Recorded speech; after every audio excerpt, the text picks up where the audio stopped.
Attorney Sal, kung gusto, maraming paraan. Kung ayaw, abay maraming dahilan. Basically, yun yung buod ng sinabi ni VP Sara. Sabi yan, ang kailangan mo lang yan sa abogado, sa dalawa. Kasi may paper trail yan.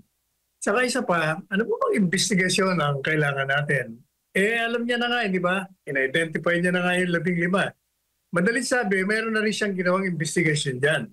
So ano pang inaantay? Maghain na ng demanda.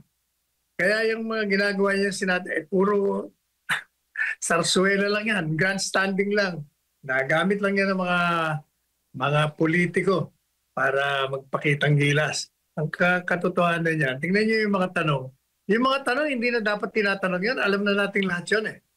Ang importanteng tanong dyan, sino ang kongresista dyan? Sino ba nag-endorse ng proyekto yan? Sino mga contractor involved dyan? Yung bang mga ginawa nila, maayos, hindi. Meron o wala. Yun lang naman ang kailangan malaman mo. Tukoy mo na yan eh. Problema, naglalaro lang sila lahat. Puro balat kayo. Sabi nga sabi nga ng netizens, maniniwala lang sila na mayroon pang hustisya sa Pilipinas kung mayroong kawatan na maipakukulong sa issue po ng flood control.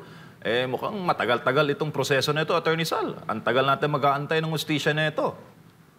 Hindi lang matagal, walang mangyayari dyan. Sir, yung 15 kontraktor daw na sinabi na yung sinabi kabilang sa listahan ni PBBM, dapat daw isalang sa Immigration Lookout Bulletin Order ayon kay Senator Tito Soto III. Anong tingin mo dyan? Hindi na sabihin, hindi mo yun, dapat matagal na lang ginawa yun. Matagal lang ginawa ng presidente yan. Tagal-tagal na, puro lang salita eh.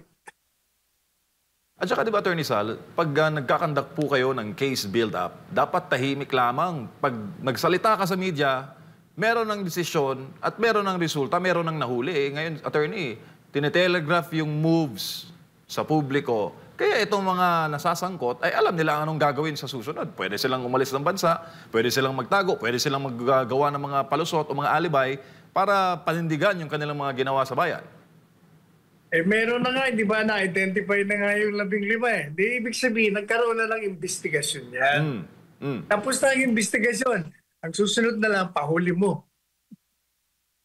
Abangan kung sino ang talagang ipahuhuli sa ilalim po ng Administrasyong Marcos Jr.